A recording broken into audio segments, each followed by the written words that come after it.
teachings you heard me proclaim in the presence of many witnesses, and entrust them to reliable people who will be able to teach others also.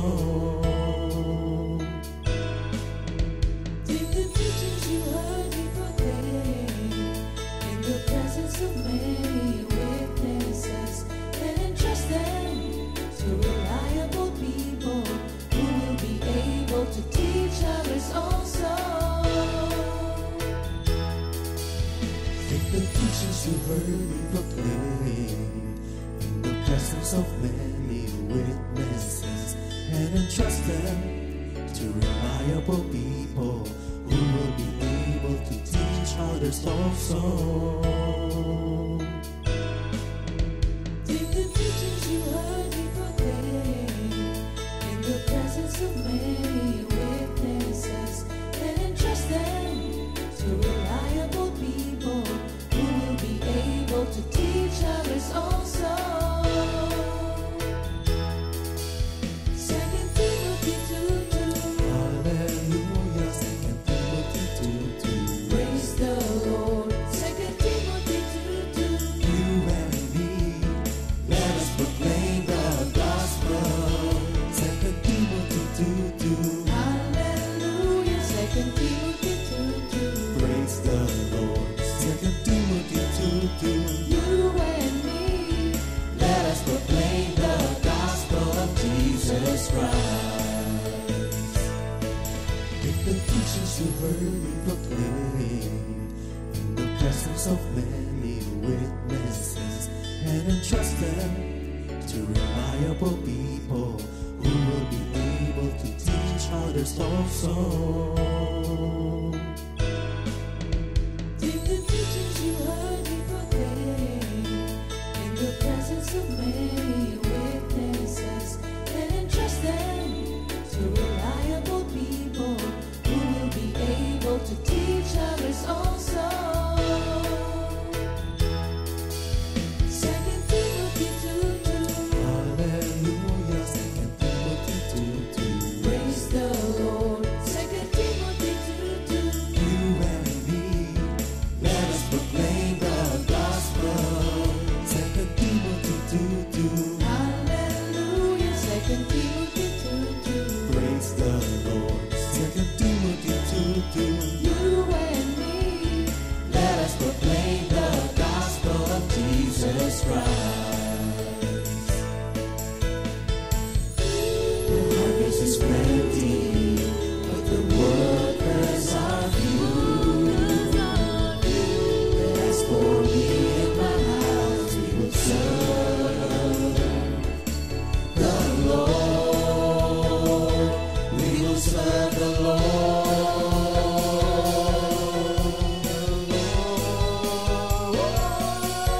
2 Timothy 2:2. Hallelujah. 2 Timothy 2:2. Praise the Lord. 2 Timothy 2:2.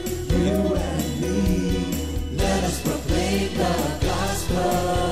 2 Timothy 2:2. Hallelujah. 2 Timothy 2:2. Praise the Lord. 2 Timothy 2:2. You and me, Let us proclaim the gospel of Jesus Christ. 2 Timothy 2:2. Hallelujah. 2 Timothy 2:2. Praise the Lord. 2 Timothy 2:2. You and me, let us proclaim the gospel. 2 Timothy 2:2. Hallelujah. 2 Timothy 2:2. Praise the Lord. 2 Timothy 2:2. You and me, let us proclaim, live up His name, delighting the Lord for His goodness. Let us proclaim, live up His name, delighting the Lord for His goodness. Let us proclaim, live up His name, delighting the Lord for His goodness. And He's God.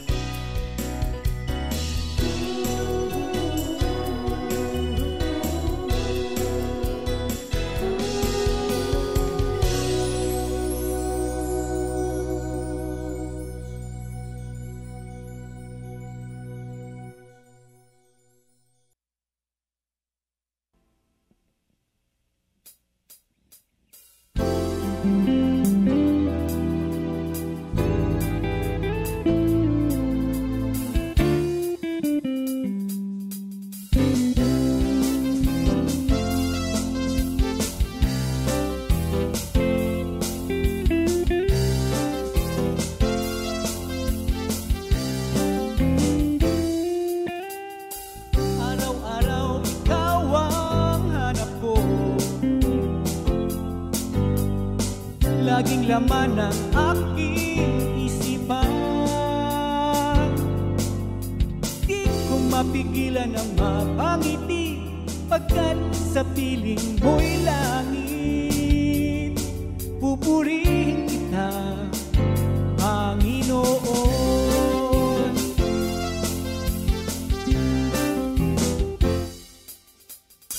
Wala na akong hahanapin pa, pagkat pag-ibig mo'y sadyang wagas. Nang ako'y manganib kay Yahweh dumaing, dininig niya ako sa aking dalangin. Pupurihin kita, Panginoon. Sama-sama nating ipagpunyi ang kadakilaan ng Panginoon. Anumang pagsubok ay kakayanin natin, sapat ang tulong niya sa akin.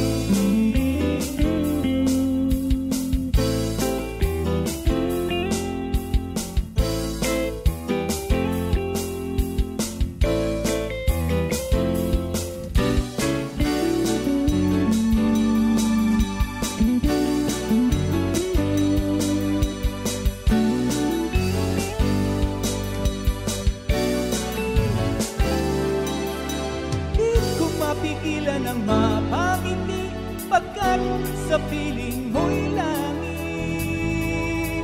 Pupurihin kita, Panginoon. Sama-sama natin ipagpunyi ang kadakilaan ng Panginoon. Anumang pagsubok ay kakayanin natin, sapat ang tulong niya sa akin.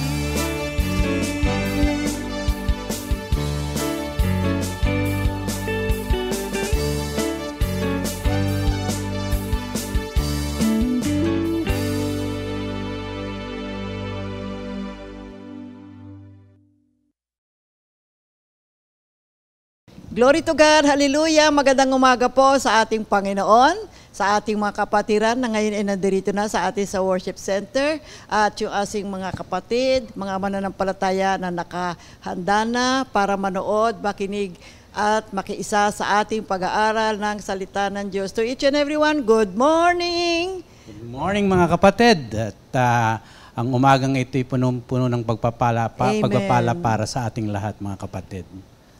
At sa umagang ito, manalangin muna tayo bago tayo mag-umpisa. Diyos, amang dakila, nagpapasalamat kami sa mga biyayang tinatanggap namin araw-araw at patuloy mo pang ibinibigay sa amin upang maging responsible kami sa mga biyayang ibinibigay mo.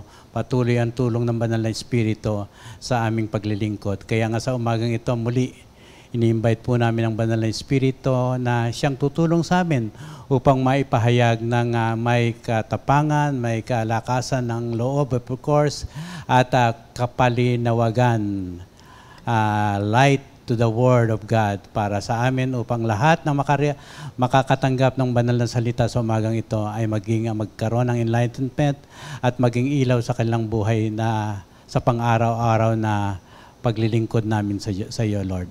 Kaya muli, Lord, ikaw manguna sa amin. We give glory and honor to your name in Jesus Christ's name.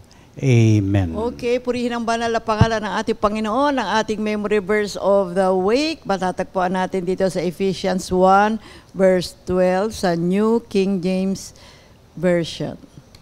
That That we who first trusted in Christ should be to the the praise praise of of His His glory. glory. Sa Tagalog version, basahin. upang tayo na unang umasa kay Kristo ay mabuhay upang purihin ang kanyang kalwalhatian. Amen. Glory to God. We are all created to give honor and glory to our Lord Jesus Christ. Salamat, Panginoon, sa isa na namang umaga upang kami po ay makapag-aral ng inyong banal na salita na siyang pagkain po ng aming puso at ng aming kaluluwa. Glory to you, O Lord. At sa pagpapatuloy ng ating pag-aaral sa sanctification na kung saan tayo ay naririto sa topic ng Kingdom of God at sa loob ng kaharian ng ating Panginoon ay mayroong healing. Inumpisahan natin ito last week at ngayon ay ipagpapatuloy natin. Ang title natin ngayong umaga ay Healing is Restoration. Kapag tayo ay nandirito sa kaharian ng ating Panginoon, meron po tayong kagalingan. We shall be restored. At narito yung ating mga Bible verse para sa ating topic ngayong umaga. Unahin po natin tong Jeremiah 30:17. But I will restore you to health and heal your wounds, declares the Lord, because you are called an outcast, Zion for whom no one cares. Amen. Sa Tagalog. Sa Tagalog po, mga kapatid, ibabalik ko ang kalusugan mo at pagagalingin ang iyong mga sugat. Kayo'y tinawag nilang mga itinakwil, ang Sion na walang nagmamalasakit. Pangalawa, yung Jeremiah 33 verse 6 sa Tagalog, ngunit pagagalingin ko silang muli. Hahanguin ko sa kahirapan ang Huda at Israel at bibigyan sila ng kapayapaan at kasaganahan. In English, behold, I will bring to it health and healing, and I will heal them and reveal to them abundance of prosperity and security. Amen. In finality, mga kapatid, Psalms 147 verse 3, He heals the brokenhearted and binds up their wounds. So dito makita natin mga kapatid, ang ating Panginoon, ang ating physician. Siya ang nagpapagaling and He brings us into wholeness again. Kapag ang isang tao ay may sakit, the body is not normally functioning. It is not in a normal state of function. When the body is not sick, walang sakit, the body is at ease. So maganda ang kalalagay. But when the body is sick, it is not at ease. So wala sa tamang function. It has a disease. You see, makikita natin, mayroong karamdaman. So basically, when a person is healthy, diba, maganda ang kanyang pakiramdam. Ngunit kapag siya ay mayroong karamdaman and the body is not functioning in a normal state, lethargic yan. Kasi kulang siya sa energy, kulang yan sa enthusiasm, malamya ang kanyang pagkilos, unresponsive, inactive, merong mga pains sa katawan, at laging pagod, nanghihina. So, the person needs to be restored to its original states. At kung tayo ay mga mananampalataya, paniwalaan natin na walang imposible sa Diyos. Maibabalik ng Diyos ang ating pangangatawan to its original state. You see, ang nais ng Panginoon kasi ay palagi tayong malusog upang tayo po ay malayang makapaglingkod sa Kanya. Kaya yung Mark 9:23, Jesus said, everything is possible for one who believes. Importante ito kasi maraming mga tao pag may sakit, agad iniisip, grabe na agad siya at hindi na siya gagaling. No. It's God's will for us to be healed. Kailangan lang tayong manampalataya. So isipin natin yung ating salvation, kakonekta dito yung sanctification, nakapaloob din po dito ang ating healing. Sapagkat kapag tayo ay nandirito na, nasa sanctification state na tayo ng ating buhay, kasi natapos na yung justification, we have been saved, tandaan natin there is healing, mga kapatid. At ito naman ay napatunayan na natin dahil sa napakahabang panahon na tayo ay nandirito na sa ganitong klase ng gawain. Karamihan sa atin ang dumating dito, mga may sakit eh. Pero ngayon, malakas na malakas. Well and good, back to normal state. Well, kung paminsan-minsan nagkakaroon ng pagkakasakit, nandoon naman kaagad yung kagalingan. Kaya kapag tayo po ay nabubuhay na in a sanctified position, tayo na ngayon ay nabubuhay sa liwanag na kung saan mabuti na ang ating pagkilos, mabuti na ang ating uri ng pamumuhay. So naiiwasan na natin talaga lalo na yung mga matitinding klase ng sakit. Kaya yung 1 John 1:7, ngunit kung namumuhay tayo sa liwanag, gaya niya na nasa liwanag, tayo nagkakaisa at ang lahat ng ating kasalanan ay nililinis ng dugo ni Jesus na kanyang anak. So yan, sa pamamagitan ng dugo ng ating Panginoon, kapatid, napatawad tayo at kasama dyan ang ating kagalingan in body, soul, and spirit. Kaya yung justification, we have been forgiven of our sins. Kaya ngayon, nandirito na tayo, namumuhay na tayo sa katwiran ng ating Panginoon at tayo ngayon ay pinangungunahan ng kaharian ng Diyos. Kaya nga, mahalaga sa buhay natin na ngayon na tayo ay nandirito sa sanctification period na kung saan kumisan, nagkakamali, nagkakasala, continue to repent and confess our sins and have faith in our Lord Jesus Christ. And we shall be forgiven, we shall be cleansed and purified by the blood of the Lamb. Kasi kung minsan nandirito na tayo, mamisa-misa nagkakaroon pa rin naman ng pagkakamali sa ating buhay. Mahalaga yan, mga kapatid. Kaya nga, James 5:16, kaya nga ipagtapat ninyo sa inyong mga kapatid ang inyong mga kasalanan at ipanalangin ninyo ang isa't isa upang kayo'y gumaling. Malaki ang nagagawa ng panalangin ng taong matuwid. Kasi minsan din natin namamalayan yung pagkakasakit natin. Tayo rin naman ang gumagawa. Kasi yung kasalanan, naghahatid talaga yan ng karamdaman sa atin. Kasi yan naman ang will ng kaaway for us to be destroyed. At isa sa pamamaraan talaga niya, alam nyo, pagkakasakit.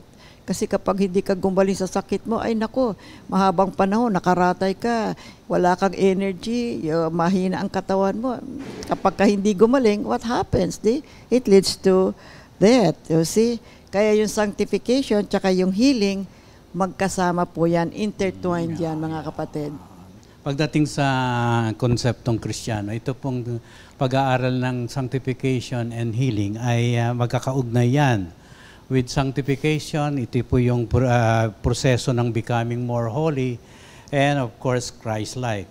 At pagdating naman sa kagalingan o pagpapagaling o tinatawag nating healing, being the restoration of the wholeness in body, mind, and spirit.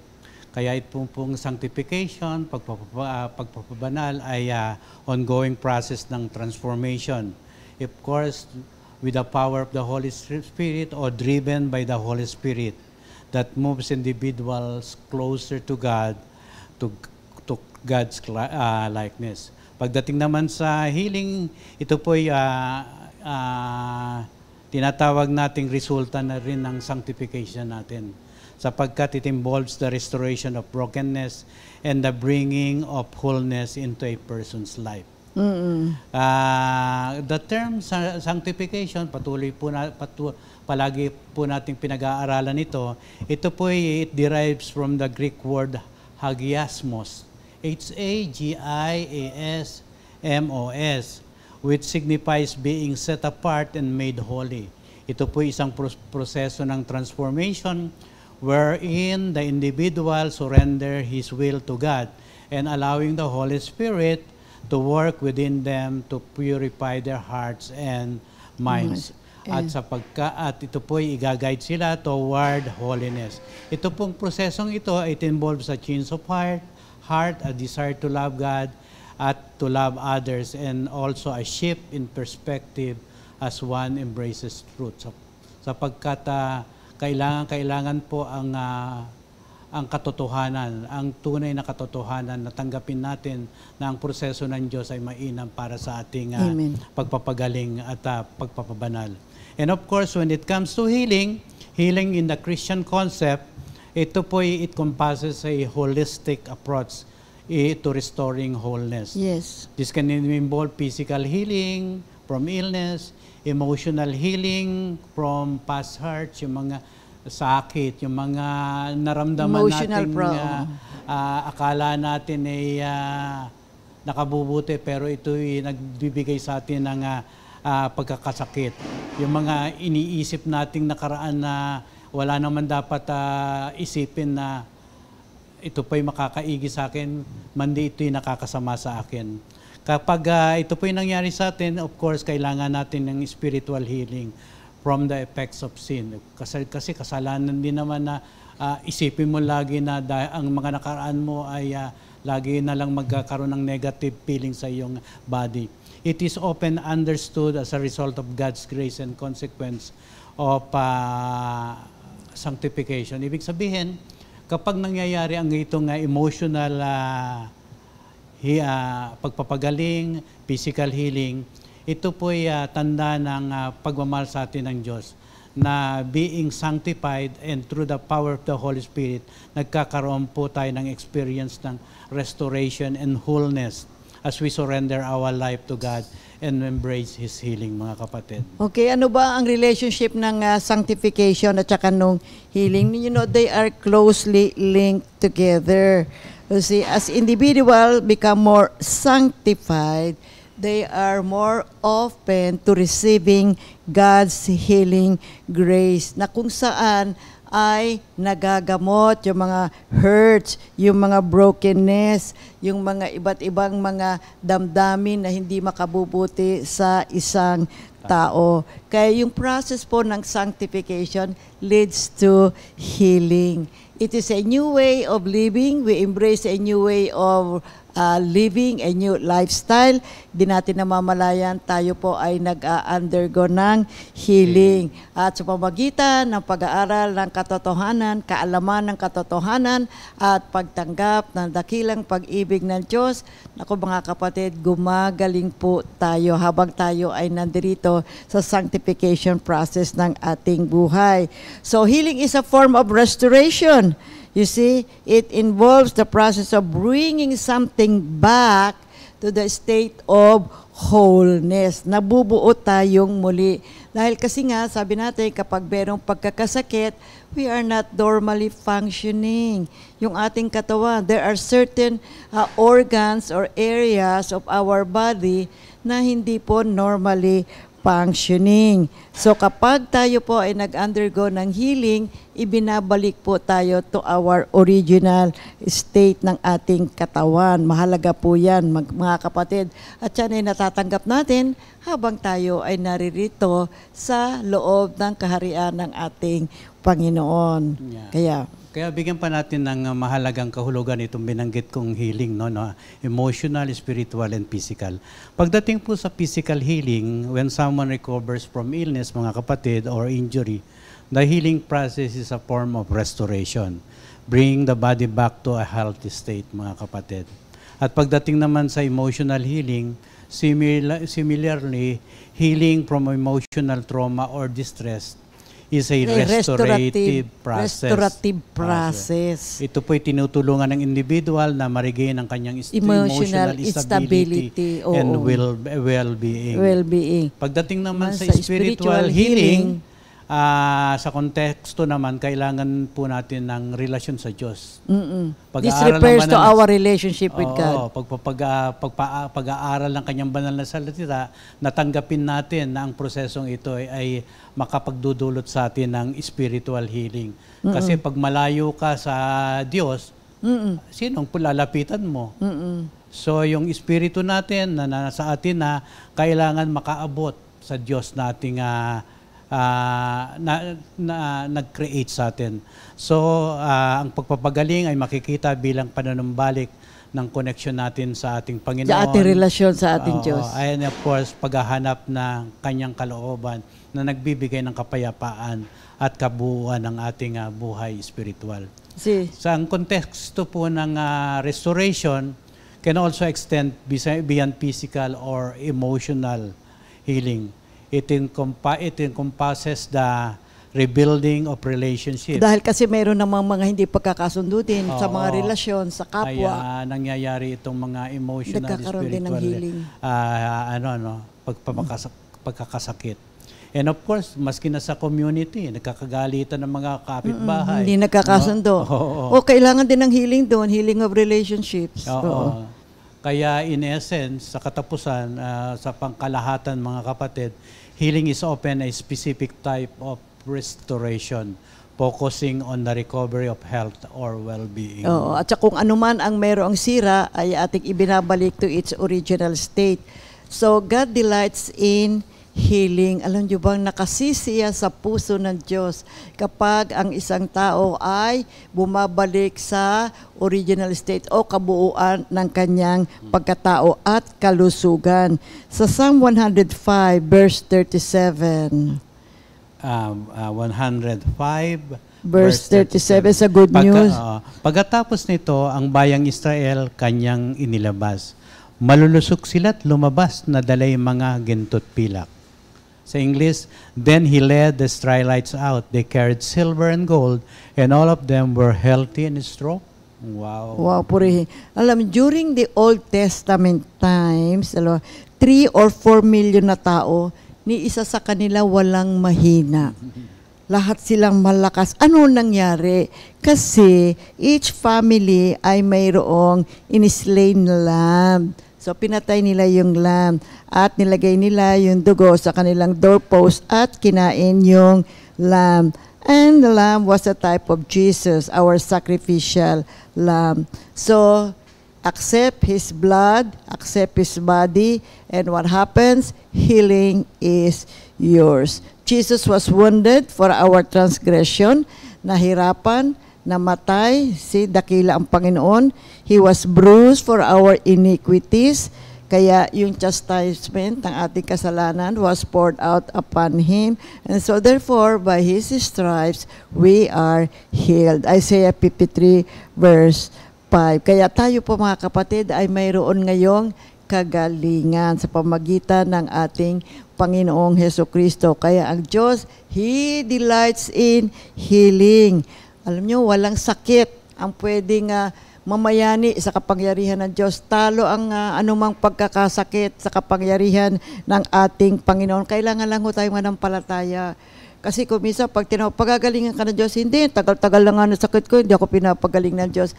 Kapatid, manampalataya tayo sapagkat wala namang imposible sa Diyos. At ang nais ng Diyos, tayo ay Kanyang pagalingin. Hindi maaari na manatili tayo sa ganyang kalagayan dahil kasi sa ating panampalataya, hindi ako pagagalingin. Hindi kapatid, gusto ng Diyos tayong lahat ay gumaling. Ngunit bakit maraming mga tao na nanatili sila sa ganong klase ng kalalagayan ng kanilang katawan, matagal ang kanilang pagkakasakit? E di manalangin tayo at hingin natin sa ating Panginoon ang revelation nito at tayo patuloy na magmanampalataya sa Diyos kasi wala namang imposible sa Kanya. Mayroong malalim na dahilan ang Diyos kung bakit ang mga ganitong pangyayari ay nagaganap sa buhay ng isang tao. Ang sabi nga ni Lord, only believe, manampalataya kayo. Sabi niya ganyan dito sa Mark 5:36.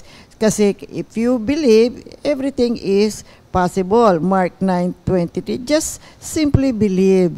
You see, kaya lang marami tao nag-i-struggle pa sa healing kapatid.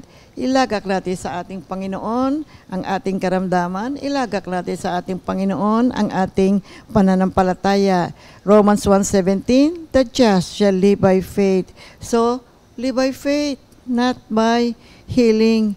Kaya ang Diyos, nagpapagaling siya kapag may pananampalataya, gagaling ka talaga. Wala naman po imposible sa Diyos manalangin tayo at makipag-usap sa ating Panginoon. At ang Diyos naman ay sumasagot sa lahat ng ating mga pangangailangan, ano man yan, pagkakasakit man yan, you see. Kaya alam niyo ang Bible, may promise ang Bible our youth will be renewed sa Psalm 103 verses 2-5. Pakita mo. Awit 103 verses 2-5, si Yahweh ay papurihan, o aking kaluluwa, at huwag mong kaliligtaan. Mabubuti niyang gawa, Ang lahat kong kasalanan ay siya ang nagpapatawad at anumang aking sakit, ginagamot niyang lahat. Amen. Sa bingit ng kamatayan, ako ay nililigtas at pinagpapala ako sa pag-ibig niya't habag. Sa sarili ang dulot niya ay kasiyahan habang buhay. Kaya naman ang lakas ko ay lakas ng kabataan, katulad ng sa agila ang taglay kong kalakas. Kaya nga merong mga ibang tao, pag tiningnan mo, they're only about 30 or 40, but they look very old. Hindi totoo talaga to, ha? Makikita mo na, pag tinanong mo, ano edad mo, 40? How come you look like you're 70? Pero kay Lord, nire-renew niya ang ating lakas. Kaya napansin niyo ba, minsan, di ba, kapag nakikita natin yung ating mga old classmates, yung ating old neighbors, yung ating relatives, makita, uy, bakit mukhang batang-bata ka? Ba, di ba magkapareho lang tayo ng edad? Well, dahil kay Lord, sasagot naman tayo mga mananampalataya, dahil kay Lord, totoo yan, kapatid. Ay, kapag may relasyon ka sa Diyos, iba ang damdamin talaga. Hindi, totoo talaga yan, kapatid. Kaya kung hindi mo pa ito nararanasan, halika na. Sama ka na dito sa ating pag-aaral ng salita ng Diyos at tanggapin si Kristo. Totoo yan, kapatid. Ang relasyon natin sa ating Panginoon na nagbibigay ko sa atin ng kalakasan. Kaya marami sa ating mga kapatira, makikita mo, matataas ang edad, pero ang lalakas. Kaya pa mag-outreach sa mga iba't ibang mga lugar at nakaakyat pa sa mga matataas na lugar at nakaakyat pa ng mga matataas na hagdan. Why? Dahil kay Lord, pinalalakas niya tayo lahat. Biyaya natin ito lahat mula sa ating Panginoon. Example nga dito si Hezekiah, si Haring Hezekiah. Yeah, Sige. Malaki talaga nagagawa ng panalangin. No? Itong panalangin ni Hezekiah, narinig Relationship na natin. kay Lord Healing of King Hezekiah, he received 15 more years. 15 more years. So, King Hezekiah was a good king, mga kapatid. The Lord spoke to Isaiah, one of the greatest prophets in the Old Testament, and told him to give Hezekiah a death message. Basahin natin dito sa 2 Kings 20, verses 1 to 6. Nang panahong iyon, nagkasakit ng malubha si Haring Ezekias.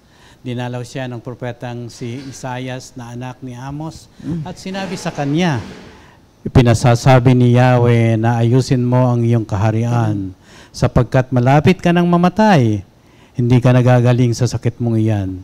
Humarap si Haring Ezekias sa dingding at nanalangin kay Yahweh. "Alalahanin po sana ninyo, Yahweh, na namuhay akong tapat sa inyo. Buong puso ko pong ginawa ang lahat ng bagay ayon sa iyong kagustuhan." At buong kapaitang umiyak si Ezekias. Hindi pa nakakalayo si Isaias sa gitnang bulwagan ng palasyo nang sabihin sa kanya ni Yahweh, "Bumalik ka. Sabihin mo kay Ezekias, ang hari ng aking bayan, narinig ko ang iyong panalangin at nakita ko ang iyong pagluha. Kaya pagagalingin kita. Sa ikatlong araw makapapasok ka na sa templo. Mabubuhay ka pa ng 15 taon. Hindi lamang iyan, ililigtas pa kita at ang lungsod na ito sa kamay ng hari ng Assyria. Ipagtatanggol ko ang lungsod na ito alang sa aking karangalan at sa aking pangako kay David na aking lingkod." Meron ho ba kayo napansin dito, mga kapatid, sa verses na ito? Nanalangin ang hari, narinig ng Diyos, nagbigay ng favor ng ang Diyos kay Haring Hezekiah. Narinig niya, nagbigay ng favor, pinagaling siya. At hindi lang pinagaling, dinagdagan pa, pinahaba pa ang buhay niya ng 15 taon. Napakabuti ng ating Panginoon. Naalala ko nga nung mag-meeting kami last Thursday na aking mga office mates dito sa Bellevue, no? Nagkaroon sila ng sakit, mga kapatid, no? And of course, lumapit sila sa doktor, yung iba nagpa-opera, yung iba meron ng second degree of cancer, no? Pero ang pinakahuling binanggit nila, malaki ang nagagawa ng panalangin.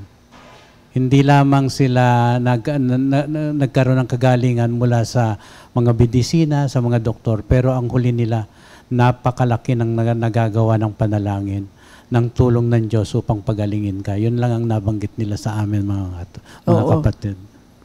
So, nung panahon na yon, nung si Hezekiah ay may sakit at malapit nang mamatay, di ba? Oo, Ang bait ni Lord. Oo, itong propeta Isaias na anak ni Amos ay naparoon sa kanya at nagsabi sa kanya, ganito ang sabi ng Panginoon, ayusin mo ang iyong sambahayan sapagkat ikaw ay mamamatay at hindi mabubuhay. Kung ikaw kaya nakarinig niyon, matatakot ka mga kapatid. No? Kung iyon ang ilan sa atin, naghahanda na sana tayong mamatay. Ngunit hindi si Hezekiah. Iba ang kanyang naging Nung ginawa. marinig niya yon, Iba yung kanyang bigla ginawa. siyang tumapat sa isang pader at nanalangin. At habang nangingilid ang luha, ibinaling niya ang mukha sa dingding at sinabing, isinasama ko sa iyo, O Panginoon. Alalahanin mo ngayon kung paano ako lumakad sa harap mo sa katotohanan at may sakdal na puso. At ginawa ko ang mabuti sa iyong paningin. At yan mababasa natin sa 2 Kings 20 verse 3. Siya ay lumakad sa pag-ibig na ginagawa ng ang lahat ng sinabi ng Panginoon sa kanya na gawin. Naging masunurin siya sa Panginoon. Okay, take note again naging masunurin siya sa ating Panginoon. So it means a relationship, a surrendered will to God. At yun ay inonor ng Diyos. Kaya nung nanalangin ang hari, siya ay binigyan ng favor ng ating Panginoon. Kaya dito makita natin ang healing will ng Diyos yan. Nais ng Diyos yan, kinalulugdan ng Diyos na tayo ay maging magaling. Kaya Jesus was the will of God in action to bring life and healing to people. Kaya kanya sinabi sa John 10:10, makikita po natin mga kapatid dito, dumarating ang magnanakaw para lamang magnakaw, pumatay at manira. Naparito ako upang ang mga tupa ay magkaroon ng buhay, buhay na masaganang lubos. Kaya Jesus is telling each and every one of us, the thief came to steal, kill, and destroy. But I came to give you fullness of life. So Jesus came to do the will of God, and that is to set men free and not to be hurt or destroy the lives of the people. Ang nais ng Diyos ay kaganapan sa ating buhay at nakapaloob dito ang kagalingan ng ating mga karamdaman. Kaya Jesus came to do the will of God and set men free. Mahalaga ito mga kapatid na ito ay malaman natin sapagkat sa pamamagitan ng paghihirap, kamatayan ng ating Panginoon, sa pamamagitan ng kanyang latay, sa pamamagitan ng ating mga kahinaan, so si Lord Jesus, sa pamamagitan ng kanyang kamatayan, tayong lahat po ay lumakas at nagkaroon tayo ng kagalingan. So bakit mahalaga yung healing sa buhay natin? Why is healing important? Alam niyo po, ang ating katawan ay naging mas magaan kapag may kagalingan. Kapag may sakit, bigat ng pakiramdam ko. Ganun ang sasabihin mo, ano naramdaman mo? Bigat kasi may dinaramdam ako. Pero kapag tayo po ay pinagaling na, you feel light and vibrant. And of course, kasama na rin ang pagiging matalas ng ating kaisipan. At ang ating espiritu ay gumagaan. Lifted. Oo. Kapag sa ilalim tayo sa pagpapagaling, mas handa tayong tulungan ng iba na gumaling din. Dahil dumaan tayo sa prosesong yon at alam natin ang ating pinagdaanan ay mahirap, pero nagkaroon ng kagalingan. Gusto rin natin na magkaroon ng kagalingan ng ating kapwa pag dumadaan sa proseso. Nagwi-witness tayo. Bagamat dumaan ka sa mahirap na sitwasyon kasi mayroong pagkakasakit, pero pagkatapos po nito, pag pinagaling tayo na ating Panginoon, nagwi-witness tayo sa kagandahang loob ng ating Panginoon. Kaya maaari tayo magsalita mula sa mga lugar na nangangailangan ng tulong, lalong-lalo pagdating sa spiritual. At pag pinag-usapan ng pag-ibig ng Diyos, mararamdaman mo ang liwanag at magiging ganap ang iyong kagalingan. At yung trauma, mawawala na sa'yo at magkakaroon ka ng pag-asa. And to fully know God, we must know Him as the healer. Tanggapin po natin yan. Upang lubos nating makilala ang Diyos, dapat natin siyang kilalanin na tagapagpagaling. The great physician. Basahin natin nung Exodus 15:26. For I am the Lord who heals you. Kung hindi natin kilala ang Panginoon bilang isang manggagamot, nawawala ang isang malaking dimension ng ating relasyon sa Kanya. Ang pagpapagaling ay mahalaga sa Diyos. Ang Ama, ang Anak at ang Banal na Espiritu ay involved sa prosesong yan, mga kapatid. And of course, healing is important to God the Father, no? Ang the Holy Spirit inspired John to write and tell us that healing is the will of God. First, 3 John 2, Beloved, I wish above all things that thou may prosper and be in good health, even as your soul prosper. Amen. Mga kapatid, and of course, it is necessary that we understand healing is always God's will. Amen. Kagustuhan po yan ng ating Panginoon. Kaya na-record po yung sinabi ng ating Panginoong Hesukristo, For I have come down from heaven not to do my own will, but the will of Him who sent me. Amen. Kaya ibig sabihin ko, ang will ng Diyos Ama ay pagalingin ka, pagagalingin ka, kapatid. Amen. At yun naman ay palaging will ng ating Panginoon. Kung meron mang, again, may mga magtatanong, bakit dumadaan ako sa ganitong klase ng uri ng kalagayan sa buhay?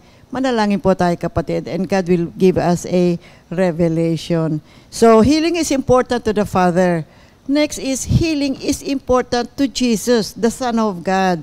Si Psalm 147 verse 3, yung binasa natin kanina, He heals the brokenhearted and binds up their wounds. Kaya in 1 Peter 2:24, He Himself bore our sins in His body on the cross, so that we might die to sins and live for righteousness. Oo. By His wounds you have been raised. Sa pagbabasa You have po been na- oo. healed, rather. sa pagbabasa po natin ng the Gospel books, makikita natin, masusundan natin ang pagkilos ng ating Panginoong Hesukristo. At makikita niyo dito, marami ho siya mga pinagaling. Mga iba't ibang uri ng sakit, sa iba't ibang mga sitwasyon at sa mga iba't ibang lugar. At dito nakita niya ang kalalagayan ng mga maraming tao. Ang dami nga may sakit. Maski naman ngayon din po, mga kapatid, ang dami rin talagang tao ang mayroong mga sakit. That's why Jesus was so compassionate to them and He touched them, He ministered to them, at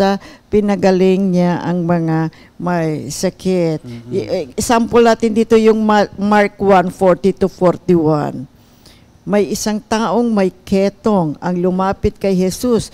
Lumuhod ito at nagmakaawa. Kung nais po ninyo, ako'y inyong mapapagaling at magagawang malinis. Nahabag si Jesus sa ketongin, kaya tinawakan niya ito at sinabi, Oo, nais ko, gumaling ka. You see, kasi maraming tao, akala nila, when they get sick, pinarurusahan sila ng Diyos. Nagagalit ang Diyos at ayaw silang pagalingin ng Diyos. Pero itong may ketong na ito, nung marinig niya at sinabi ni Lord, Oo, nais kong gumaling ka. Alam niyo, nag-minister yun sa kanya. Pumasok yung salitang yun. That word has so much power and authority. Pumasok sa buong pagkatao niya.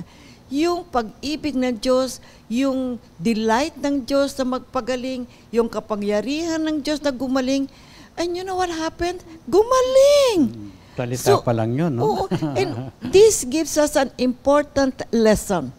What do we have to do when we are sick? You see, paniwalaan natin na mahal tayo ng Diyos. Nais niya tayong gumaling. Oo, naniniwala ako masakit. Masakit talaga. At lalo na kapag mga grabe yung mga sakit mo, parang ang hirap paniwalaan na gagaling ba ako. Yes, you go to the doctor, you have all this kind of treatments, but deep there inside, gagaling ba ako? Well, we have a lesson from this ketongin na tao. Para sa kanya, mahirap na klase ng sakit yun eh. Pero nung sinabi ni Lord Jesus, Oo, gusto ko gumaling ka, nag-minister yun sa kanya. What happened? That very simple word, that very simple sentence, healed him. Gumaling meron siya. tayong worker na pinagaling ni Lord? Marami po tayo, mga kapatid, Pakinggan nyo dyan si mga Ed. Maraming Naku, mga magugulat members, ka. mga workers, even pastors, Oo. dumaan po at marami tayo. Almost all of us ay dumaan sa pagkakasakit. Iba-ibang klase nga lang yung sakit na dinaanan natin, mga kapatid. Pangalawa, But- pakinggan mo rin si Aida. Oo, pinagaling na Oo. pa. Kaya nga marami we have so many examples, not only in our community, but in all communities all over the world. At matitindi pa yung kanilang mga situations, ha? Yes, You oo. see?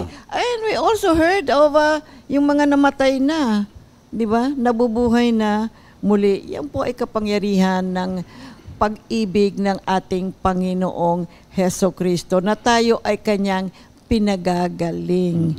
See? Then, so, healing is important to the Father. Second, healing is important to the Son. Tandaan natin, healing is important to Jesus because He came to do the Father's will. Kaya in Hebrews 10:7, then I said, behold, I come, in the volume of the book it is written of me, to do your will, O God. Mahalaga yan, mga kapatid. Will talaga ng Diyos. And as Jesus went about healing people, He was doing the will of the Father. Kaya po, pag-ibig ng Diyos yan sa ating lahat, mga kapatid. Ha? Matthew 9:35, and Jesus went about all the cities and villages, teaching in their synagogues, preaching the gospel of the kingdom, and healing every sickness and every diseases among the people. So makita natin na mahalaga po ito. Ito po ay ginampanan ng ating Panginoong Hesukristo when He was here. And thirdly, healing is important to the Holy Spirit. Wow. Why? Healing is important to the Holy Spirit and parte po yan ang purpose upang bigyan tayo ng anointing, no? And we read how the Holy Spirit anointed Jesus to heal the brokenhearted. In Luke 4:18, Jesus said, "The Spirit of the Lord is upon me because He has anointed me to preach the gospel to the poor. He has sent me to heal the brokenhearted, to preach deliverance to the captives and recovery of sight to the blind, to set at liberty those who are oppressed." Amen. Oo. Purihin. And of course, the Holy Spirit also anointed Jesus to heal those oppressed by the devil. Acts 10:38. Alam ninyo ang tungkol kay Jesus na taga Nazaret at kung paanong pinili siya ng Diyos at pinuspos ng Espiritu Santo at ng kapangyarihan. Alam din ninyo na pumunta siya sa iba't ibang dako upang gumawa ng kabutihan sa mga tao at pagalingin ang lahat ng pinahirapan ng diablo. Nagawa niya ang mga ito sapagkat kasama niya ang Diyos. Okay. So take note, pinagaling silang lahat. Silang lahat na pinahihirapan ng diablo. So makikita natin ang involvement po ng kaaway. Ito po ang kanyang pamamaraan sa buhay natin.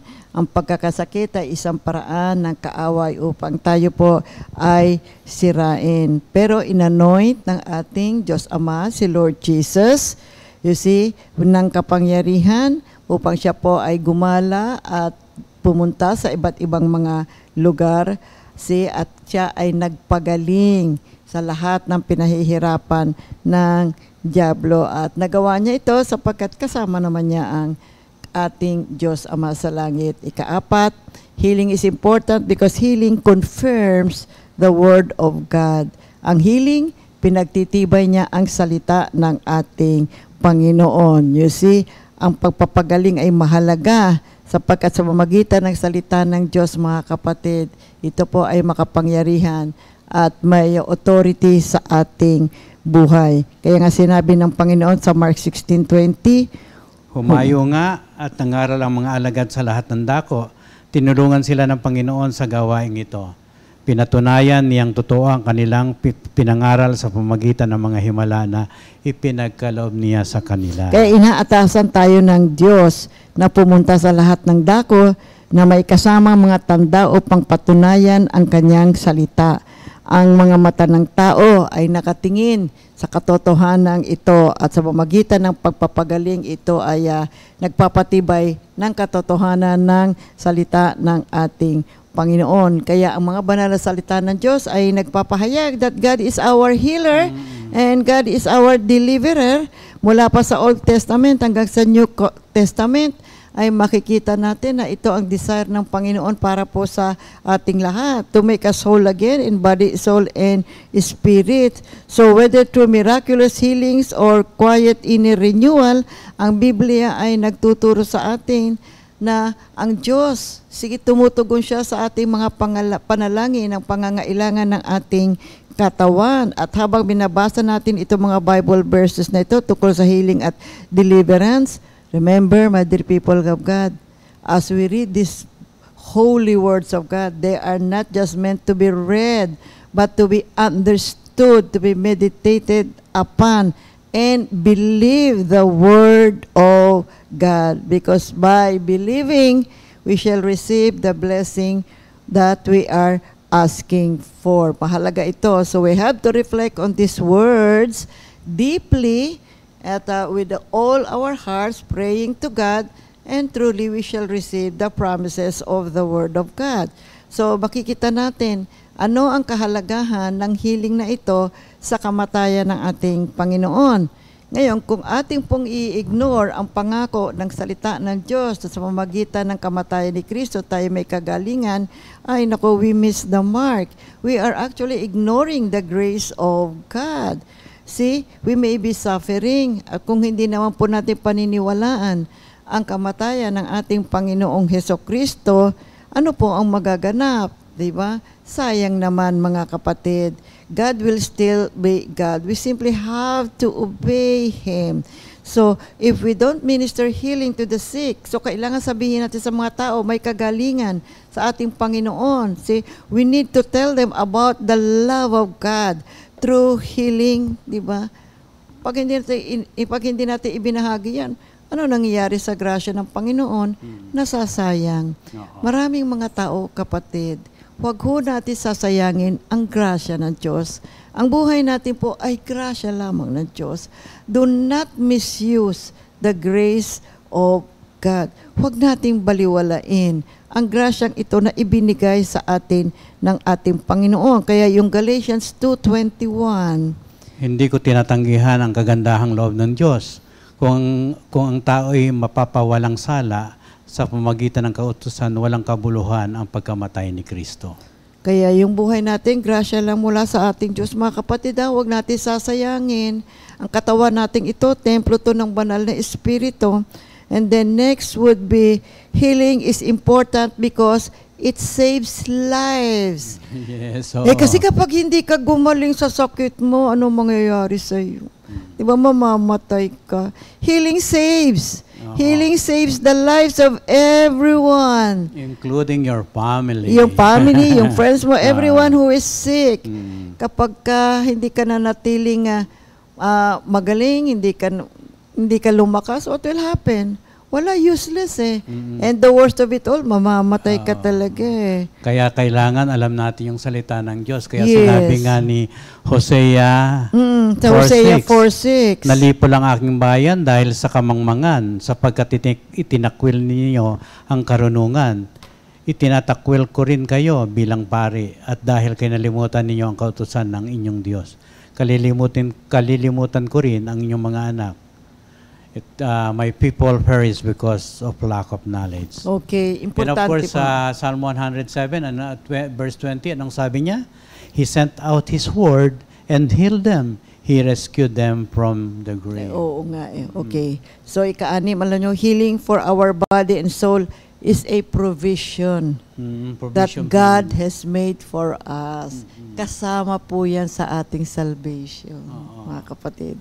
Kaya nga nabanggit ni Haring David, Psalm 118 verse 17, I shall not die but live and declare the works of the Lord. Amen. Sa Tagalog, aking sinasabing hindi mamamatay, ako'y mabubuhay, ang gawa ni Yahweh, taos sa aking puso na isasalaysay. Kaya okay.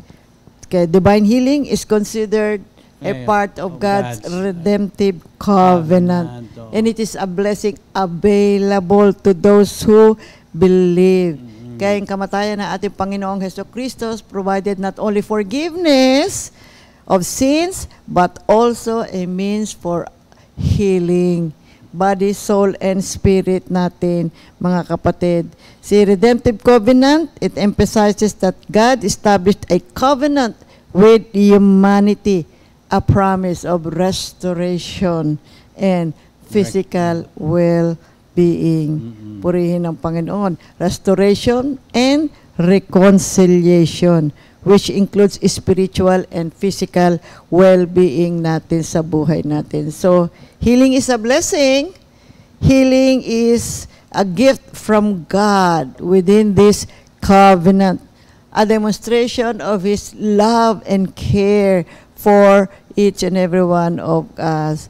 That's why Jesus bore our sicknesses, and by His death, by His stripes, we are healed. So, ikapito is, healing is our redemptive right. Okay. Oo.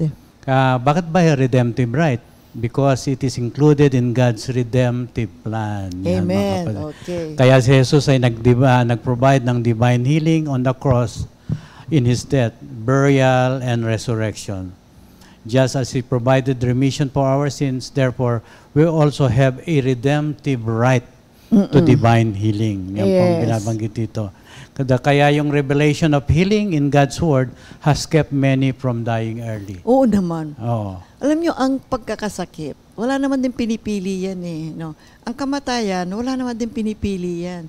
Mula sa bagong panganak, bisa na sa tiyan pa lang, ay pumapanaw na hanggang sa mataas na ang edad.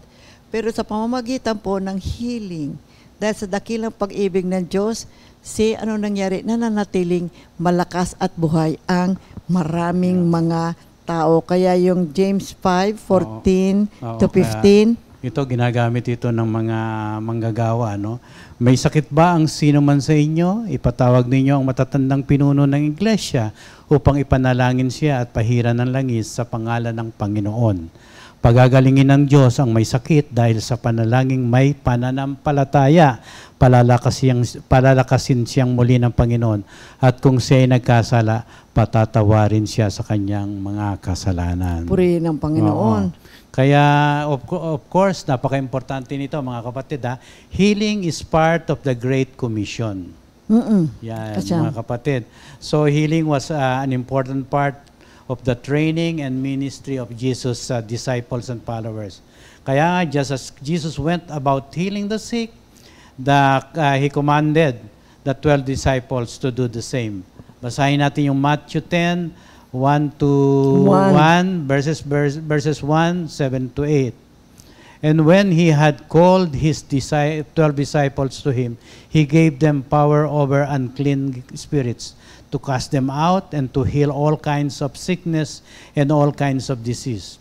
As you go, preach saying, the kingdom of heaven is at hand, heal the sick, cleanse the lepers, raise the dead, cast out demons. Freely you have received, freely give. Yan, mga Purihin ng kapatid. Panginoon. No? Kaya nga, Jesus said that anyone who believes in Him will do the same works that He did. Kung ano man ang ginawa ng ating Panginoon, yan ay binibigay niya sa kanyang mga disipulo at tayo rin ay binibigyan niya sa ating panahon, mga kapatid. Healing must be important to us if we are actually to do what Jesus did. Jesus said, most assuredly I say to you, he who believes in me, the works that I do, he will do also. And greater works than this he will do, because I go to my Father. Sa John 14:12. Jesus said, we will minister healing and do miracles like He did.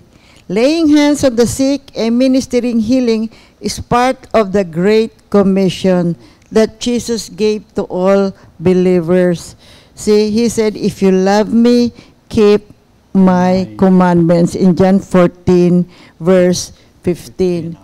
Kaya yung final words ni Lord Jesus, sinabi niya, He gave this commandment to His believers. So Mark 16:15 to 18. Basahin ko, mga kapatid, ng Marcos 16:15 to 18. At sinabi ni Jesus sa kanila, humayo kayo sa buong mundo at ipangaral ang magandang balita sa lahat ng tao. Ang sinumang sumasampalataya at mabautismohan ay maliligtas, ngunit ang ayaw sumampalataya ay parurusahan. Ang mga sumasampalataya ay bibigyan ng kapangyarihang gumawa ng mga himala. Sa pangalan ko'y magpapalaya sila ng mga demonyo at magsasalita ng iba't ibang wika. Hindi sila mapapahama kahit duwamput sila ng ahas o makainom ng lason at gagaling ang mga may sakit na papatungan nila ng kamay. Purihin ang Panginoon. So what is the goal of healing? So we have been discussing about healing. Now, what is the goal of healing? The goal of healing is recovery or restoration. Kasi ang gawain ng pagpapagaling upang ma-restore natin ang may sakit to his or her former state of health. See, to its original state. Kasi ang tao, nang nilikha ng Diyos, wala namang sakit eh. Dahil lang sa kasalanan, nakapasok ang kamatayan, kaya nagkaroon ng pagkakasakit. Kaya ang ginagawa ng Panginoon ay pinagagaling niya ang tao and bring him to wholeness again. Bring or restore him to its original state. Kaya healing is restoration. Now, there is a difference between healing and restoration. Bakit kailangan natin ang restoration? See, ang literal na kahulugan ng salitang pagpapanumbalik o restoration ay nangangahulugang muli, put back into alignment with its original purpose. Ibalik ito sa pagkakahanay sa original nitong layunin. Sa ating gawain dito sa ministry, ang restoration ay ang pagbabalik ng kaluluwa sa kabuuan kay Kristo. To bring the soul back to the wholeness in Christ Jesus, just as it was originally intended. Our desire is to lead others back into a right alignment with God, with our Lord Jesus Christ, by allowing the Holy Spirit to work in our lives. We seek to initiate restoration, to reveal God's love for each and every one of us. You see, if a person is healed, we become witnesses of the glory and the love of God. Sinasabi natin sa maraming mga tao, we share, we witness, galing ako sa ganyang sitwasyon. Pero dahil sa pag-ibig ng Diyos, ako ay kanyang pinagaling. So meaning to say, pinababalik tayo sa ating original na state ng whole being at sa ating relasyon sa ating Panginoon. Para maging witness, hindi lang pinagaling, mayroon din tayong responsibility. Na magwi-witness, totoo naman talaga. Kasi kaya kapag meron tayong nakakausap na may sakit, oy, ganito yung ginawa ko. At lalo na sa mga mananampalataya, ang unang isinishare natin, pray ka kay Lord. Oo, ang Diyos, mapagmahal, nagpapagaling ang Panginoon. So during this process of healing natin in our sanctification phase, paniwalaan natin ang mabiyayang pagkilos ng Diyos sa ating buhay. Kaya yung purpose ng restoration sa buhay natin, di ba? Nakababalik tayo into wholeness. Simple lang itong meaning nito restore, manumbalik tayo. Makabalik tayo sa original na state ng ating pangangatawan, makabalik tayo sa original state ng ating relasyon sa ating Panginoon. Yan ang nais ng Diyos sa buhay natin. Kaya there's a difference between being healed and being restored. So tingnan natin. Being healed is the process of being set free from trauma, from grief, loss, and pain. Hindi ba? At yung mga pagkakasakit, yung mga kahirapan na nararanasan natin na dala ng ating mga sakit. Now, it's the action of being separated from all that is negatively impacting our lives. Siniseparate tayo doon sa mga hindi mabubuting mga nangyayari sa ating katawan. Dapat, kailangan, wag na tayong magkaroon ng pagkakasakit. Kailangan nandoon tayo sa dati nating kalalagayan na kung saan tayo po ay malusog, malakas. Hindi tayo ligalik, dala-dala ng mga iba't ibang mga karamdaman sa buhay natin. And being restored is the process of being returned to our original state. Kasi kapag pinagaling ka na ng ating Panginoon, so ngayon, unti-unti, the process of healing, mababalik ka. Kung halimbawa, meron kang na isang organ mo nasira at pagkatapos ikaw ay pinagaling ng Panginoon, minsan ay directly nagpapagaling ang Panginoon, pero nowadays, ginagamit ng Diyos ang mga gamot at mga doktor. So during the process of healing, mga kapatid, ano ang nagaganap? We are being restored to our original state of wholeness. Yan ang process ng restoration. Mahalaga yan eh. Kailangang malaman natin lahat yan, mga kapatid. Okay? So this means for all the believers, healing provides us freedom from the bondage of our pain. You see, restoration returns to us the truth of who God is. God is our healer, and we are all rooted in His love. It is His love that covers us. It is His love that brings us into wholeness, bringing us into our original state of our creation. So we are on our restoration journey. Habang tayo po ay nag-undergo ng ating sanctification process, we just don't realize this. We are also on our healing journey sa buhay nating lahat. Kaya mahalaga ang ating pag-aaral, nalalaman natin ngayon. Kasi minsan, ang gusto kasi ng mga tao, pag nag-pray, pag gising sa umaga, magaling na siya. You know what? God is so good. When we pray to God and pray for healing, expect wisdom, kapatid. Tuturuan ka ng Diyos kung ano ang gagawin mo. Tuturuan ka ng Diyos, bibigyan ka niya ng karunungan kung ano ang mabuti mong mga hakbang na dapat mong gawin. At sa pagganap ng mga ito, kailangan po meron tayong pananampalataya sa ating Panginoon. So, what does it mean to be restored?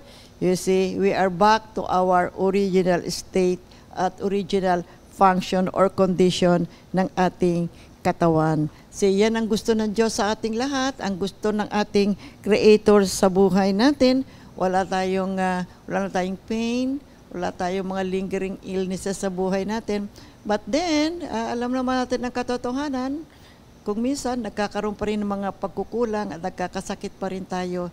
But there is always the love of God at tayo ay Kanyang pinagagaling. At mag-ingat na tayo. Remember, our bodies is the temple of the Holy Spirit. Kailangan pong alagaan natin ang ating sarili. Kaya kapag binigyan tayo ng wisdom ng ating Panginoon kung ano ating mabuting gawin, sundin natin ang ating Panginoon upang ang ating kalakasan, ang ating energy, ang ating clarity and sharpness of our mind, maibalik ang lahat ng hindi naman imposible, pwede naman. Kaya nga, ang dami nga natin sharings, di ba? Tsaka napansin nyo ba kapag nasa fellowship o kaya prayer meetings, ay nako, kadalasan ang sharing, healing.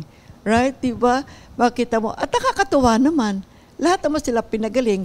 Not only pinagaling yung kanilang mga body illnesses, pati yung bulsa nila pinagagaling. Kasi kung may gastos, mayroong mga nauospital, kailangan pumunta sa doktor, kailangan bumili ng gamot, nagkakaroon ng malaking pangangailangan, so may financial need. Tapos makita mo, pag narinig na yung mga sharing sila, ay, salamat sa Diyos, tinugon ng Diyos ang lahat ng aking mga gastos. Di pati yung healing ng kanilang problema, ng kanilang mga finances, hinilda ng Diyos kasi tumulong ang Diyos at nagbigay ng providence. Kaya nakakatuwa ang Panginoon, nakakatuwa ang kanyang pagkilos sa buhay natin. Magkaroon lang tayo, ibalik natin ang ating sarili sa relasyon natin sa ating Panginoon. Let us be restored in body, soul, and spirit. Kaya proseso ito, mga kapatid, makiisa tayo sa pagkilos ng paggalaw ng banal na Espiritu sa ating buhay. Kaya there is the power of restoration in our lives. Oo.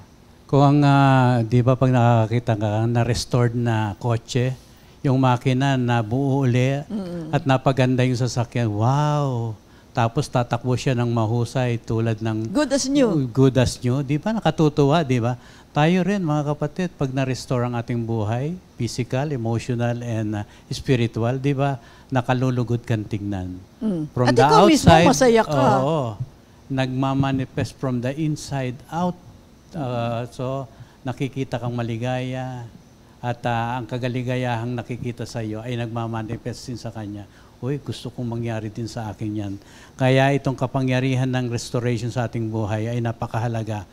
At ang ating pakikibaka sa ating surrounding, may mga pagsubok, mayroong mga minsan masasakit na nangyayari. Subalit, ang sabi ng Diyos, i-restore kita, huwag kang mag-alala.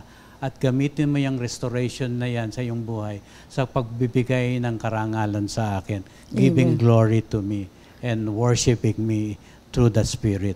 Kaya nga, ito pong incredible power of restoration, ito po pangako that no matter how far we have fallen, no matter how far we are broken, kung ano man ang napipil natin, tandaan po natin, we can be restored in the image and likeness of God.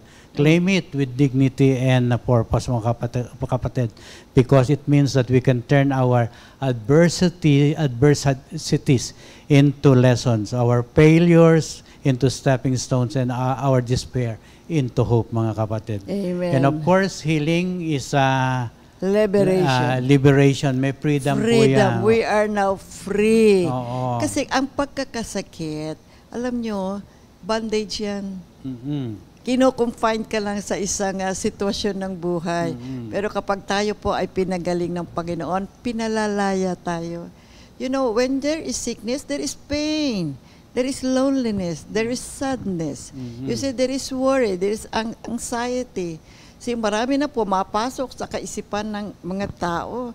That's why, you know, when we are healed, pag pinatawad na tayo, nagiging malaya po tayo, mga kapatid. You see? Malayang tumawa. Malayang, masaya ka ng tumawa. Nakakakain ka na ulit ng gusto mong kainin. Kasi bisa pag may sakit, hindi mo makain. Maraming mga bawal. Di ba? Kaya malaya na tayo. Libre na tayo na magawa natin ulit yung ating mga dapat gawin. At higit sa lahat, makakagawa na tayong muli sa ating paglilingkod, sa ating Panginoon. Kaya napakaganda ng healing. Kaya importante po ang healing sa kaharian ng ating Panginoon. Kaya ang nais ng Diyos, dinadala ho niya tayong lahat sa kanyang kaharian. Sapagkat nandirito po sa kaharian ng Panginoon ang ating wholeness. Ibinabalik tayo ng ating Diyos sa original state ng kanyang pagkakalikha sa ating lahat. And thirdly, you know what? Healing is a rest. Kapahingahan. Pero itutuloy natin next week yan. Napakaganda at napakaganda at napakahabang mga pag-aaral. Kaya sundan natin, kaya tatalakayin natin yan sa susunod na linggo. Maraming salamat sa Panginoon sa pagbibigay niya ng malayang oras upang tayo ay makapag-aral ng salita ng Diyos, lalong-lalo na tungkol sa healing na kailangan ng mga maraming tao sa ngayon. So tatalakayin natin ulit yan next week, pagpapatuloy natin. For the meantime, have a great day. Glory to God. At batiin natin ang lahat ng may birthday. May 2, 2025. Happy birthday! Sister Doktora Tita Andal. Yes, amen. Sister Chinky Inigo. Sister Edith Ocampo. Sister Hannah Soryaga. Sister Shia Dino. Dino, oo. Brother Jebong Bartolome, yes. Brother Patricio Olila. Naku sa inyong lahat, mga kapatid, happy birthday! Enjoy your day, mga kapatid.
Purihin ang Panginoon. Glory to God. Happy birthday po sa lahat ng mga kapatid natin. We have a repeat new song of the week, Jesus ang Dakilang Pastol, composed by Sister Opelia Perez. So maraming salamat, Panginoon.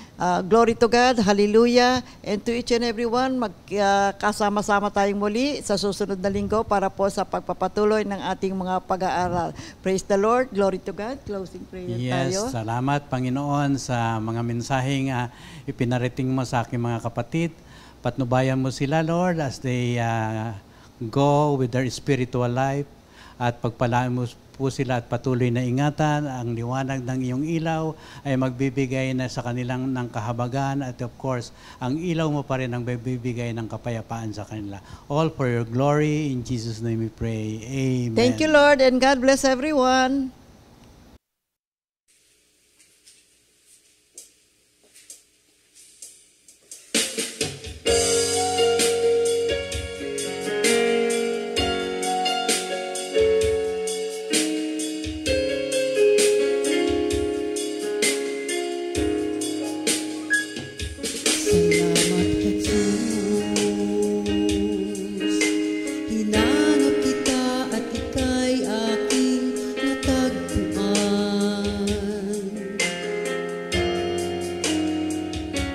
Salamat, Jesus, sa bagong buhay kong puno ng katiyakan. Nakatuon ngayon sa tanglaw ng ilaw mo, dahil sa pag-ibig mo balik ako sa piling mo.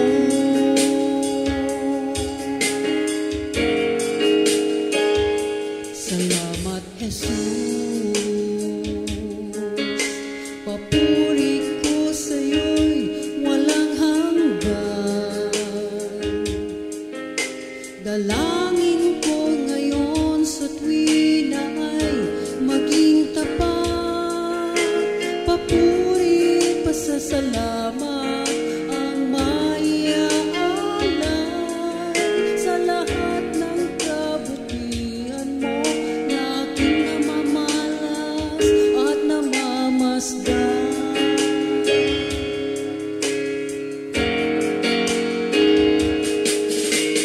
Thou, Jesus, ang dakilang pastol, gabay at patnubay mo ang aking sanggalang. Mga pangako mo ay pinanaligan ko, pagkat ang salita at gawa mo ay isa.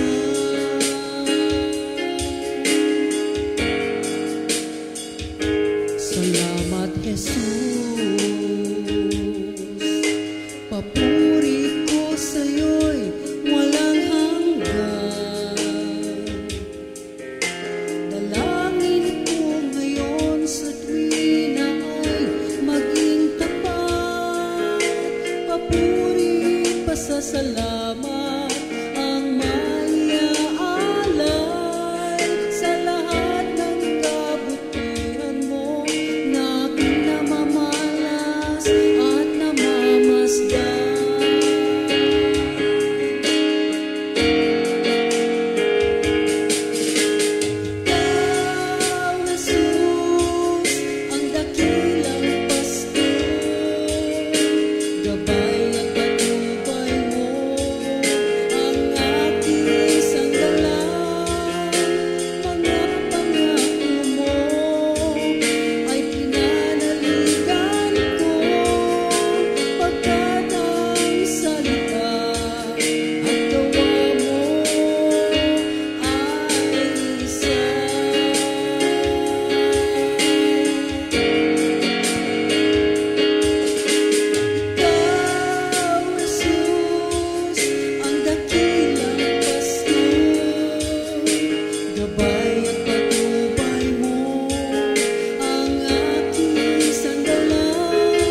2 Timothy 2